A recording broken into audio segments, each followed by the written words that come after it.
सर्दियों की वो रात कुछ ज्यादा ही ठंडी थी। कुणाल अपने हाथों में एक कागज के थैले को पकड़े खड़ा था। आज उसने पूरे महीने की बचत से अनुपमा के लिए एक स्वेटर खरीदा था। उसे याद था कि कुछ दिन पहले अनुपमा ने ठंड ज्यादा लगने की शिकायत की थी और तभी से उसके मन में ये इच्छा बैठ गई थी कि वो उसके लिए कुछ खास लाए। कुणाल कोई अमीर आदमी नहीं था।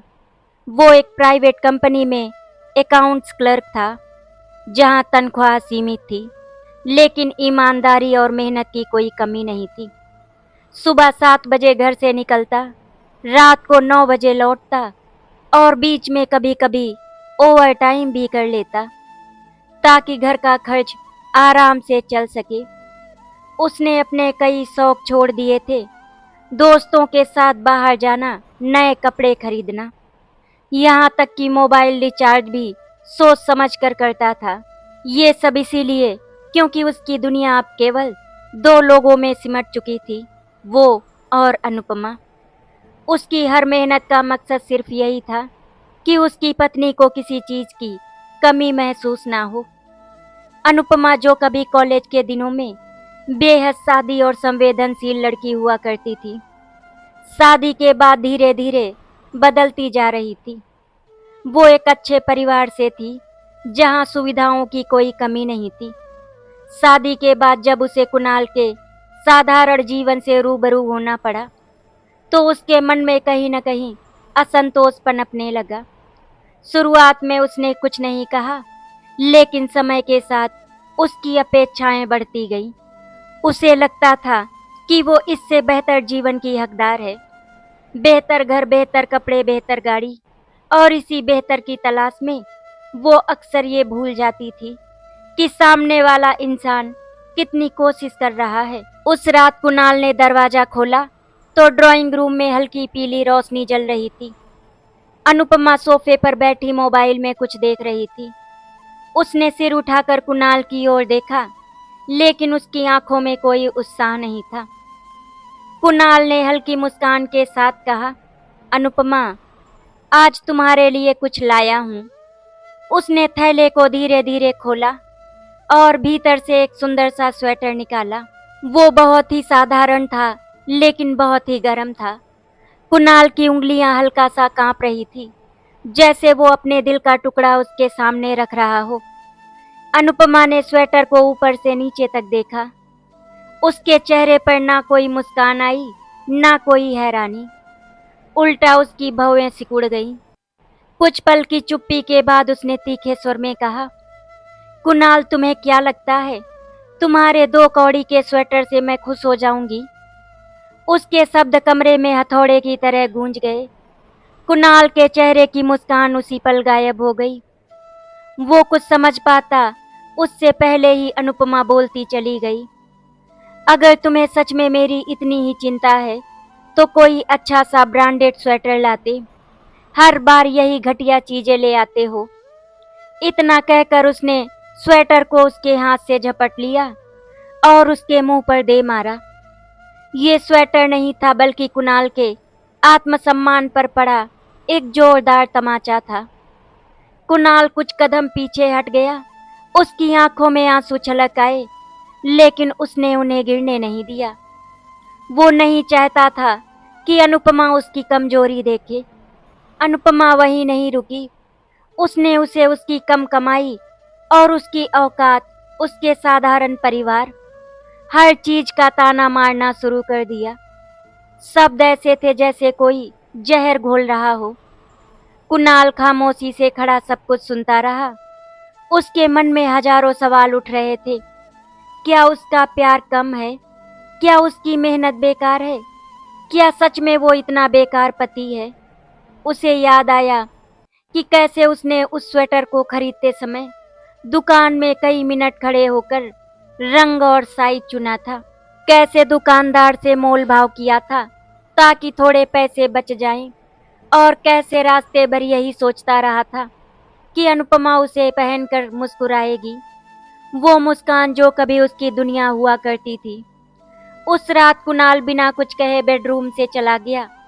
उसने लाइट बंद की और बिस्तर पर लेट गया। लेकिन नींद उससे कोसों दूर थी। उसकी आंखों से आंसू अपने आप बहने लगे। तकिए को मुंह में दबाकर वो सिसकता रहा ताकि अनुपमा तक उसकी आवाज ना पहुंचे। उसे समझ नहीं आ रहा था कि वो अपनी पत्नी को कैसे खुश रखे। क्या सिर्फ पैसा ही अब रिश्तों की कसौटी बन चुका है, या कहीं उसने ही कुछ ऐसा किया है जो अनुपमा उससे इतनी नफरत करने लगी है। उधर ड्राइंग रूम में अनुपमा मोबाइल चलाती रही जैसे कुछ हुआ ही ना हो, लेकिन उसके दिल के किसी कोने में भी हल्की सी हलचल थी। उसने अपने उस पुराने जीवन को याद किया जहां सब कुछ आसानी से मिल जाता था। फिर उसने अपने वर्तमान को देखा और एक लंबी सांस ली, मगर अहंकार ने उसे ये स्वीकार करने नहीं दिया कि शायद कुणाल की गलती नहीं, बल्कि उसकी उम्मीदें ही बहुत बड़ी हो चुकी हैं। ये सिर्फ एक स्वेटर की कहानी नहीं है, ये उस रिश्ते की कहानी है जिसमें एक पत्नी अपने पति का अपमान करती है। कुणाल रात भर करवटें बदलता रहा। हर करवट के साथ उसे अनुपमा के वही तीखे शब्द याद आते रहे जो उसके दिल में किसी नुकीले कांटे की तरह चुभे हुए थे। जब अलार्म बजा तो उसने बड़ी मुश्किल से आंखें खोली।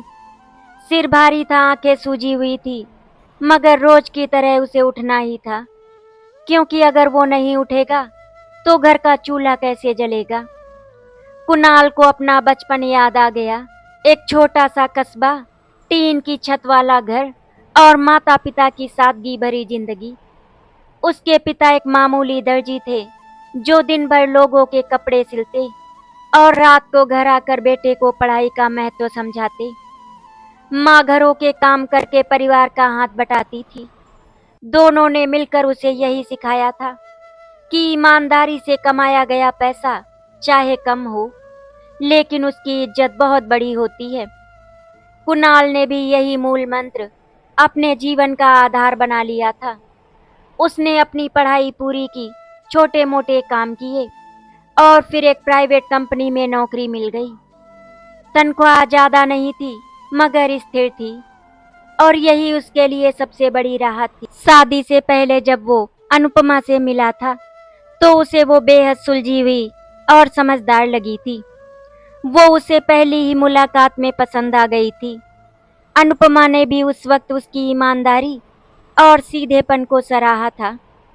दोनों ने बड़े बड़े वादे नहीं किए थे, बस इतना कहा था कि वे एक दूसरे का साथ निभाएंगे, चाहे हालात जैसे भी हों। उस समय कुणाल को जरा भी अंदाजा नहीं था कि समय के साथ ये वादे इतने भारी पड़ जाएंगे। शादी के शुरुआती महीने सचमुच बहुत अच्छे थे। छोटा सा घर, सीमित साधन, लेकिन ढेर सारा प्यार। कुणाल को याद था कि कैसे अनुपमा उसकी बनाई हुई चाय की तारीफ करती थी, कैसे वो कहती थी, तुम्हारे साथ रहकर मुझे किसी चीज की कमी महसूस नहीं होती। वे दोनों मिलकर भविष्य के सपने बुनते थे। एक दिन अपना घर खरीदेंगे, एक छोटी सी कार लेंगे और धीरे धीरे अपनी जिंदगी को बेहतर बनाएंगे। तब पैसे से ज्यादा उनके रिश्ते की अहमियत थी। लेकिन समय बदला और उसके साथ अनुपमा भी बदलने लगी। आसपास की सहेलियां, सोशल मीडिया, रिश्तेदारों की बातें, सब मिलकर उसके मन में एक अलग ही तस्वीर बनाने लगे। जब वो देखती कि उसकी कोई सहेली महंगे ब्रांड के कपड़े पहन रही है, नई नई जगहों पर घूम रही है, तो उसके दिल में एक कसक सी उठती। वो खुद से सवाल करने लगी, क्या मेरी जिंदगी बस इतनी ही है? धीरे धीरे वही कसक शिकायत में बदलने लगी। शुरुआत में वो हल्के फुल्के तानों के रूप में निकलती थी, लेकिन अब वे सीधे सीधे तीर बन चुके थे। ऑफिस पहुंचकर भी कुणाल का मन काम में नहीं लग रहा था। कंप्यूटर स्क्रीन पर नंबर घूम रहे थे, लेकिन उसकी आंखों के सामने बार बार अनुपमा का वही गुस्से से भरा चेहरा आ रहा था। उसका बॉस कुछ समझा रहा था, मगर कुणाल बस सिर हिलाकर रह गया। उसे लग रहा था कि जैसे उसकी जिंदगी दो हिस्सों में बट गई हो। एक हिस्सा जहां वो हर दिन मेहनत करता है, और दूसरा हिस्सा जहां उसी मेहनत को बेकार साबित कर दिया जाता है। दोपहर के खाने के समय उसके एक सहकर्मी ने पूछा, क्या बात है कुणाल, आज कुछ परेशान लग रहे हो। कुणाल ने हल्की सी मुस्कान के साथ बात टाल दी। वो नहीं चाहता था कि उसकी निजी जिंदगी की बातें ऑफिस तक पहुंचे, लेकिन उसके दिल का बोझ बढ़ता ही जा रहा था। उसे लग रहा था कि वो अकेला पड़ता जा रहा है, जबकि शादी का मतलब तो साथी होना होता है। उधर घर पर अनुपमा भी अकेली बैठी थी। मोबाइल स्क्रॉल करते हुए वो बार बार उन तस्वीरों पर रुक जाती जहां लोग खुश दिखाई देते थे। नए कपड़े, शानदार घर। उसे लगता था कि उसने अपनी जिंदगी में समझौता कर लिया है, मगर वो ये भूल जाती थी कि समझौता दोनों तरफ से होता है, सिर्फ एक तरफ से नहीं। उसके मन में कहीं न कहीं ये भी था कि कुणाल उससे प्यार करता है, लेकिन ये प्यार अब उसके लिए काफी नहीं रह गया था। शाम होते होते कुणाल के मन में एक फैसला पनपने लगा। वो सोचने लगा कि उसे अपनी आमदनी बढ़ाने के लिए कुछ और करना होगा, शायद कोई पार्ट टाइम काम। उसने मन ही मन ठान लिया कि चाहे उसे खुद को कितना ही थकाना पड़े, वो अनुपमा को शिकायत का मौका नहीं देगा, क्योंकि उसके लिए अनुपमा की एक मुस्कान आज भी दुनिया की सबसे कीमती चीज थी। लेकिन उसे ये अंदाजा नहीं था कि सिर्फ पैसा बढ़ा देने से रिश्तों की दरार अपने आप नहीं भर जाती। रिश्तों को जोड़ने के लिए शब्दों की गर्माहट, समझ की रोशनी और सम्मान की नींव भी उतनी ही जरूरी होती है। उस शाम जब कुणाल घर लौटा तो घर में एक अजीब सी चुप्पी थी। ना कोई झगड़ा, ना कोई बात, लेकिन ये चुप्पी भी किसी तूफान से कम नहीं थी। दोनों अपने अपने कोनों में बैठे थे और उनके बीच एक अनदेखी दीवार खड़ी हो चुकी थी। एक दीवार जिसे गिराने के लिए सिर्फ मेहनत नहीं, बल्कि दिल से दिल की बात जरूरी थी। दिन ढल चुका था। अनुपमा अपने कमरे में अकेली बैठी थी। मोबाइल उसके हाथ में था, लेकिन स्क्रीन पर चल रही तस्वीरें अब उसे उतनी आकर्षक नहीं लग रही थी जितनी कुछ देर पहले लग रही थी। उसकी उंगलियां अपने आप रुक गईं और उसकी आंखें शून्य में टिक गईं। मन के किसी कोने में एक पुरानी स्मृति उभरने लगी, जिसे वो अक्सर नजरअंदाज कर देती थी। उसे अपना मायका याद आया। बड़ा सा घर, सजा सवरा ड्राइंग रूम, हर त्योहार पर नए कपड़े और पिता का वो प्यार भरा स्वर, मेरी बेटी को कभी किसी चीज की कमी नहीं होने दूंगा। वो उसी माहौल में पली बड़ी थी जहां जरूरत से ज्यादा सुविधाएं थी। शायद इसी वजह से उसके मन में अनजाने में ही ये बैठ गया था कि शादी के बाद भी उसकी जिंदगी उसी स्तर पर बनी रहेगी। लेकिन उसने ये कभी नहीं सोचा था कि हर घर की परिस्थितियां अलग होती हैं और हर इंसान की क्षमता भी। कॉलेज के दिनों में अनुपमा बहुत अलग हुआ करती थी। सादा जीवन, कम में खुश रहना और छोटी छोटी बातों में मुस्कान ढूंढ लेना, ये सब उसकी पहचान थी। कुणाल से मिलने के बाद तो वो और भी बदल गई थी। तब उसे उसकी सादगी ही सबसे ज्यादा अच्छी लगी थी। उसे याद आया कि कैसे उसने अपनी सहेलियों से कहा था, मुझे अमीर आदमी नहीं चाहिए, बस ऐसा इंसान चाहिए जो मुझे समझे। ये कहते हुए उसके चेहरे पर कितनी सच्चाई होती थी। आज वही बात उसे किसी मजाक की तरह लग रही थी। अनुपमा के मन में एक सवाल उठने लगा, क्या वो सच में खुश है, या वो दूसरों की जिंदगी से अपनी जिंदगी की तुलना करके खुद को दुखी कर रही है। उसने कुणाल का चेहरा याद किया जब उसने स्वेटर उसके मुंह पर मारा था। उसकी आंखों में उभरा दर्द उसे अब साफ दिखाई दे रहा था। उस पल गुस्से में उसने जो कहा, उसके शब्द किसी जहर की तरह थे, लेकिन उस समय उसके भीतर का अहंकार इतना बड़ा हो चुका था कि उसे ये दिखाई ही नहीं दिया कि सामने वाला इंसान टूट रहा है। दूसरी ओर कुणाल अपने कमरे में बैठा हुआ था। उसके सामने एक पुरानी डायरी खुली पड़ी थी। वो डायरी उसकी जिंदगी के कई अनकहे पन्नों की गवाह थी। उसमें उसने अपने सपने, अपने डर और अपने प्यार के बारे में लिखा था। उसने एक पन्ना पलटा जहां शादी के कुछ दिन बाद उसने लिखा था, आज अनुपमा ने कहा कि वो मेरे साथ बहुत सुरक्षित महसूस करती है। अगर मैं उसकी ये भावना हमेशा बचा सका तो समझूंगा कि मेरी जिंदगी सफल हो गई। ये पढ़ते ही उसकी आंखें भर आईं और फिर कुछ पढ़ने के बाद लिखा था, क्या सच में मैं अपनी पत्नी को वो सुरक्षा और खुशी दे पा रहा हूँ? माना मैं उसे महंगे तोहफे नहीं दे सकता, लेकिन क्या कभी अपने प्यार में कोई कमी छोड़ी? मैंने हर सुबह उसके लिए चाय बनाई, हर रात उसके लिए खाना गरम किया, उसकी छोटी छोटी जरूरतों का ध्यान रखा। फिर भी अगर ये सब बेकार है तो आखिर इस रिश्ते का मतलब ही क्या रह जाता है? अनुपमा के मन में भी एक हल्की सी बेचैनी जन्म ले चुकी थी। वो उठकर खिड़की के पास गई। बाहर सड़क पर लोग अपने अपने घरों की ओर जा रहे थे। हर किसी की अपनी कहानी थी, अपने संघर्ष थे, लेकिन कोई भी उन्हें दुनिया के सामने नहीं दिखाता। उसे लगा कि शायद वो भी अपनी कहानी के उस हिस्से को ही देख रही है जो उसे दुखी करता है, और उस हिस्से को भूल रही है जहां कुणाल उसका सच्चा साथी बनकर खड़ा रहा।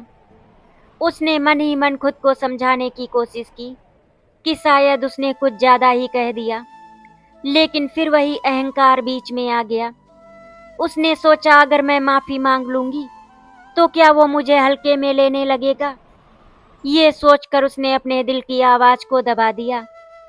कुणाल और अनुपमा दोनों ही अपने अपने कमरों में बैठे थे, लेकिन उनके बीच की दूरी कमरे की दीवारों से कहीं ज्यादा बड़ी हो चुकी थी।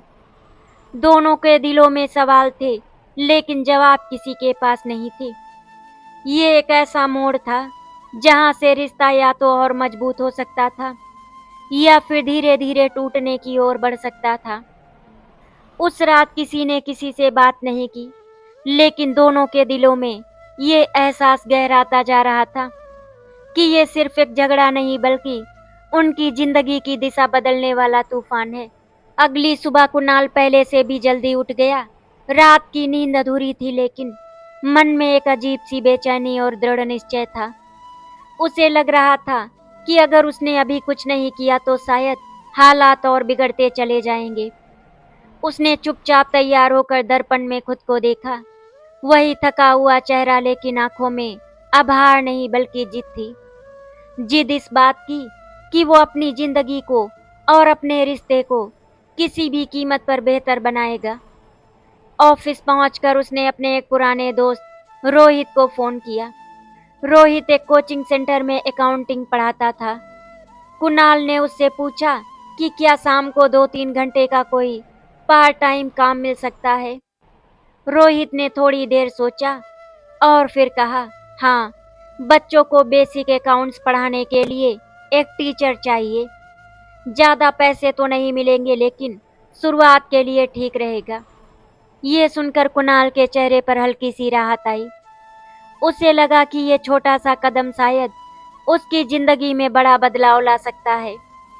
दिन भर ऑफिस का काम निपटाने के बाद वो सीधे कोचिंग सेंटर पहुंच गया। वहां छोटे छोटे बच्चे बैठे थे जिनकी आंखों में भविष्य के सपने चमक रहे थे। कुणाल ने जब पहली बार बोर्ड पर कुछ लिखा तो उसे अपने पिता की याद आ गई, जैसे वो भी कभी किसी और की जिंदगी को संवारने की कोशिश कर रहा हो। उस पल उसे एक अजीब सा सुकून मिला। पैसे भले ही कम हो, लेकिन ये एहसास कि वो अपनी सीमा से बाहर जाकर कोशिश कर रहा है, उसके लिए बहुत बड़ा था। उधर अनुपमा का दिन भी साधारण नहीं बीत रहा था। उसकी एक सहेली नेहा उससे मिलने आई। नेहा शादीशुदा थी और 2 बच्चों की माँ भी। बाहर से देखने पर उसकी जिंदगी बहुत सामान्य लगती थी। ना कोई बड़ी गाड़ी, ना कोई आलीशान घर, लेकिन उसके चेहरे पर एक अजीब सी शांति थी। बातचीत के दौरान नेहा ने बताया कि उसका पति एक छोटी सी दुकान चलाता है और कभी कभी महीने के आखिर में पैसों की काफी तंगी हो जाती है। फिर भी वो मुस्कुराते हुए बोली, हम दोनों मिलकर सब संभाल लेते हैं, बस एक दूसरे का साथ हो तो सब आसान लगने लगता है। नेहा की बातें अनुपमा के दिल में कहीं न कहीं उतर गईं। उसे लगा कि शायद उसने कभी कुणाल को अपना साथी मानकर उसके साथ खड़े होने की कोशिश ही नहीं की। वो हमेशा उससे उम्मीद करती रही, लेकिन खुद क्या कर रही थी? ये सवाल पहली बार उसके मन में उभरा। शाम को जब कुणाल देर से घर लौटा, तो अनुपमा ने घड़ी देखी। पहले वो इस बात पर गुस्सा होती कि वो देर से क्यों आया, लेकिन आज उसके मन में जिज्ञासा थी। उसने कुछ कहा नहीं, बस चुपचाप उसे देखती रही। कुणाल थका हुआ था, लेकिन उसके चेहरे पर एक अलग सा संतोष था। उसने खाना गर्म किया और बिना कुछ बोले खाने बैठ गया। ये चुप्पी अब भी भारी थी, लेकिन इसमें पहले जैसी कड़वाहट नहीं थी। खाने के बाद कुणाल ने हिम्मत जुटाकर कहा, मैंने पार्ट टाइम पढ़ाना शुरू किया है, थोड़ा और कमा सकूंगा। उसकी आवाज में ना गर्व था ना की शिकायत, बस एक सीधी सी सच्चाई थी। अनुपमा ने उसकी ओर देखा। पहली बार उसे एहसास हुआ कि ये आदमी अपनी पूरी ताकत लगा रहा है। उसे किसी बड़े सपने का नहीं, बस अपनी पत्नी की एक मुस्कान का सपना है। उस रात अनुपमा देर तक जागती रही। उसे कुणाल का संघर्ष, उसकी थकान और उसकी खामोश कोशिशें बार बार याद आ रही थी। उसे ये भी याद आया कि उसने कितनी बेरहमी से उस स्वेटर को उसके मुंह पर मारा था। उसका दिल भारी हो गया। उसने खुद से पूछा, क्या मैं सच में इतनी कठोर हो गई हूँ? पहली बार उसे अपने व्यवहार पर शर्म महसूस हुई। कुणाल भी बिस्तर पर लेटा छत को घूर रहा था। उसे नहीं पता था कि उसकी कोशिशें रंग लाएंगी या नहीं, लेकिन उसने तय कर लिया था कि वो हार नहीं मानेगा, क्योंकि उसके लिए ये सिर्फ पैसों का सवाल नहीं था, बल्कि उसके रिश्ते की इज्जत का सवाल था। उस रात दोनों के दिलों में अलग अलग भावनाएं थी, लेकिन एक बात समान थी। दोनों के भीतर कहीं न कहीं बदलाव की शुरुआत हो चुकी थी। एक छोटा सा बदलाव जो शायद आने वाले समय में एक बड़े तूफान को थाम सकता था। सर्द रातों का सिलसिला जारी था, लेकिन अब अनुपमा के भीतर एक अलग ही तरह की गर्मी जलने लगी थी। ये गुस्से की नहीं, बल्कि पश्चाताप की गर्मी थी। हर सुबह जब वो कुणाल को चुपचाप तैयार होते देखती, तो उसका मन भारी हो जाता। उसके चेहरे पर थकान साफ दिखती थी, आंखों के नीचे काले घेरे पड़ने लगे थे, लेकिन फिर भी वो बिना शिकायत किए घर से निकल जाता। अनुपमा को लगने लगा कि शायद वो बहुत समय से सिर्फ अपनी ही तकलीफें देख रही थी, कुणाल की नहीं। एक दिन दोपहर को जब अनुपमा अलमारी साफ कर रही थी, तो उसे वही नीला स्वेटर मिला। वो स्वेटर जो उसने गुस्से में कुणाल के मुंह पर मार दिया था। उसे हाथ में लेते ही उसकी उंगलियां कांप गईं। कपड़ा साधारण था, लेकिन साफ और गर्म। उसने स्वेटर को सीने से लगा लिया। उसकी आंखों के सामने वही पल घूम गया, कुणाल का टूटा हुआ चेहरा, उसकी नम आंखें और वो खामोशी। पहली बार उसे एहसास हुआ कि उसने सिर्फ एक स्वेटर नहीं ठुकराया था, बल्कि अपने पति के प्यार को ठुकराया था। उसी दिन शाम को कुणाल कोचिंग से लौटते समय अचानक तेज बारिश में भीग गया। ठंडी हवा और गीले कपड़ों की वजह से उसे बुखार जैसा महसूस होने लगा, लेकिन उसने इसे नजरअंदाज कर दिया। घर आकर उसने कुछ नहीं कहा, बस चुपचाप कपड़े बदले और खाना खाकर लेट गया। अनुपमा ने उसकी हालत देखी, लेकिन कुणाल की आदत थी कि वो अपनी तकलीफ किसी को बताता नहीं था। रात बढ़ने के साथ साथ कुणाल का बुखार तेज हो गया। उसका शरीर तप रहा था। जब अनुपमा ने उसके माथे पर हाथ रखा तो वो घबरा गई। उसे समझ नहीं आया कि क्या करे। उसने जल्दी से पानी की पट्टियां रखनी शुरू की, दवा दी और पूरी रात उसके पास बैठी रही। हर कुछ मिनट में उसका माथा छूकर देखती, जैसे डर रही हो कि कहीं कुछ अनहोनी ना हो जाए। उस खामोश रात में अनुपमा को पहली बार एहसास हुआ कि कुणाल उसके लिए कितना जरूरी है। पैसा, ब्रांड, सुविधाएं, सब एक तरफ और सामने पड़ा वो इंसान दूसरी तरफ, जिसकी सांसें उसके दिल की धड़कन से जुड़ी हुई थी। उसकी आंखों से आंसू बहने लगे। वो खुद से ही बुदबुदाई, मैंने तुम्हें बहुत दुख दिया है कुणाल, मुझे माफ कर दो। सुबह होते होते कुणाल का बुखार कुछ कम हुआ। उसकी आंख खुली तो उसने अनुपमा को अपने पास बैठे देखा। उसकी आंखें लाल थी जैसे वो सारी रात जागी हो। कुणाल ने धीमी आवाज में पूछा, तुम सोई नहीं? अनुपमा ने सिर हिलाकर ना कहा। उसके गले में कुछ अटक सा गया। वो बहुत कुछ कहना चाहती थी लेकिन शब्द नहीं मिल रहे थे। काफी देर की खामोशी के बाद अनुपमा ने धीरे से कहा, कुणाल, उस दिन मैंने जो किया, जो कहा वो गलत था। मुझे ऐसा नहीं करना चाहिए था। ये कहते हुए उसकी आंखों से आंसू गिर पड़े। कुणाल चुपचाप उसे देखता रहा। उसे यकीन नहीं हो रहा था कि अनुपमा माफी मांग रही है। अनुपमा ने रोते हुए कहा, मैं तुम्हारे प्यार को समझ नहीं पाई। मैं सिर्फ अपनी ही दुनिया में उलझी रही। लेकिन कल रात जब तुम्हें ऐसे देखा तो मुझे लगा कि अगर तुम्हें कुछ हो गया तो मैं सब कुछ खो दूंगी। कुणाल की आंखें भी भर आई। उसने धीरे से अनुपमा का हाथ पकड़ा। उस स्पर्श में कोई शिकायत नहीं थी, बस राहत थी। उसने कहा, मैंने तुमसे कभी कुछ नहीं चाहा अनुपमा। बस इतना चाहता हूँ कि तुम मेरी कोशिशों की कद्र करो। उस पल दोनों के बीच की जमी हुई बर्फ पिघलने लगी। ये पूरी तरह से टूटी नहीं थी, लेकिन उसमें दरार पड़ चुकी थी और यही दरार आगे चलकर रोशनी का रास्ता बनने वाली थी। लेकिन जिंदगी हर बार आसानी से सब कुछ ठीक नहीं होने देती। कुणाल के शरीर की कमजोरी अभी भी बनी हुई थी। डॉक्टर ने आराम करने की सलाह दी, लेकिन कुणाल जानता था कि अगर वो कुछ दिन काम पर नहीं जाएगा तो घर का बजट बिगड़ जाएगा। ये सोचकर अनुपमा का दिल और भारी हो गया। उसे पहली बार एहसास हुआ कि प्यार सिर्फ साथ रहने का नाम नहीं है, बल्कि एक दूसरे का बोझ बांटने का नाम है। और अब वो इस बोझ को अकेले कुणाल पर नहीं छोड़ना चाहती थी। सुबह की धूप जब खिड़की से छनकर कमरे में आई तो उसकी रोशनी में एक अलग ही सुकून था। पिछली कई रातों की बेचैनी के बाद उस सुबह अनुपमा के मन में एक साफ सा विचार था। अब वो सिर्फ पछतावे में नहीं जिएगी, बल्कि कुछ करके दिखाएगी। कुणाल अभी भी बिस्तर पर आराम कर रहा था। उसका चेहरा शांत था लेकिन कमजोरी साफ झलक रही थी। अनुपमा उसे देखते हुए सोच रही थी कि ये वही इंसान है जिसने कभी अपनी थकान को उसकी मुस्कान पर कुर्बान कर दिया, और उसने बदले में क्या दिया। ये सोचकर उसका दिल फिर भारी हो गया, लेकिन इस बार आंसुओं के साथ एक दृढ़ निश्चय भी था। अनुपमा ने रसोई में जाकर चाय बनाई। जब वो ट्रे लेकर कमरे में आई और कुणाल को चाय पकड़ाई तो कुणाल थोड़ा चौंक गया।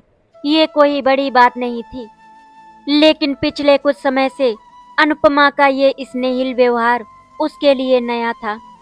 अनुपमा ने धीमी आवाज में कहा, आज तुम ऑफिस और कोचिंग मत जाना। डॉक्टर ने आराम करने को कहा है। कुणाल ने हल्का सा विरोध किया, लेकिन अनुपमा ने पहली बार दृढ़ता से कहा, अब ये फैसला हम दोनों मिलकर करेंगे। ये वाक्य कुणाल के दिल को छू गया। हम दोनों मिलकर, इस छोटे से वाक्य में कितना बड़ा भरोसा छिपा था। दिन भर अनुपमा घर में ही रही। उसने कुणाल की दवाइयों का समय पर ध्यान रखा, उसके लिए हल्का और पौष्टिक खाना बनाया और बीच बीच में उसका हाल पूछती रही। इन छोटे छोटे कामों में उसे एक अजीब सी शांति मिल रही थी। उसे लग रहा था कि शायद यही असली साथ होता है। दोपहर में अनुपमा ने अपनी पुरानी सिलाई मशीन अलमारी से निकाली।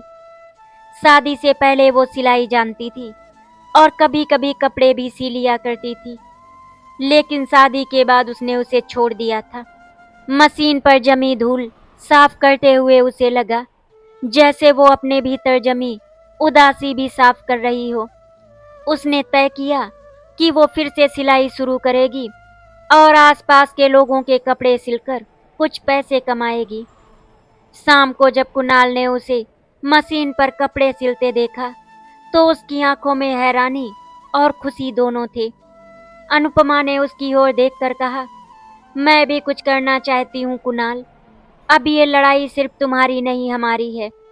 कुणाल की आंखें भर आई। उसे पहली बार लगा कि वो इस रिश्ते में अकेला नहीं है। अगले कुछ दिनों में अनुपमा ने आस पड़ोस में बात फैलाई कि वो सिलाई का काम करती है। धीरे धीरे छोटे छोटे ऑर्डर आने लगे। किसी को ब्लाउज सिलवाना था तो किसी को बच्चों के कपड़े। पैसे बहुत ज्यादा नहीं थे, लेकिन आत्मसम्मान बहुत बड़ा था। अनुपमा हर कपड़े को पूरे मन से सिलती, जैसे वो अपने रिश्ते को जोड़ रही हो। कुणाल की तबीयत भी धीरे धीरे सुधरने लगी। उसने फिर से ऑफिस और कोचिंग जाना शुरू किया, लेकिन अब अनुपमा उसे जबरदस्ती ओवर टाइम करने से रोकती थी। वो कहती, पैसे से ज्यादा जरूरी तुम्हारी सेहत है। ये सुनकर कुणाल के दिल में एक अजीब सी गर्माहट भर जाती। घर का माहौल बदलने लगा था। जहां पहले खामोशी और ताने थे, वहां अब बातचीत होने लगी थी। छोटी छोटी बातों पर मुस्कान लौटने लगी थी। दोनों अभी भी परफेक्ट नहीं थे, इसीलिए कभी कभी बहस हो जाती थी, लेकिन अब वे एक दूसरे को नीचा दिखाने के लिए नहीं, बल्कि समझने के लिए बात करते थे। एक शाम दोनों बालकनी में बैठे थे। ठंडी हवा चल रही थी, लेकिन इस बार वो चुप नहीं रही थी। अनुपमा ने धीरे से कहा, मुझे नहीं पता कि हम कभी बहुत अमीर बन पाएंगे या नहीं, लेकिन मैं इतना जानती हूँ कि मैं तुम्हारे साथ खुश रह सकती हूँ। कुणाल ने उसका हाथ थाम लिया। उसने कहा, मेरे लिए यही बहुत है। ये रिश्ता अब सिर्फ पति पत्नी का नहीं रहा था, बल्कि दो साथियों का बन रहा था, जो एक दूसरे के कंधे से कंधा मिलाकर चलना सीख रहे थे। आशा करती हूँ आपको हमारी कहानी अच्छी लगी होगी। अगर आपको हमारी कहानी अच्छी लगी तो वीडियो को लाइक एंड शेयर करें, चैनल को सब्सक्राइब करें। वीडियो देखने के लिए आपका धन्यवाद।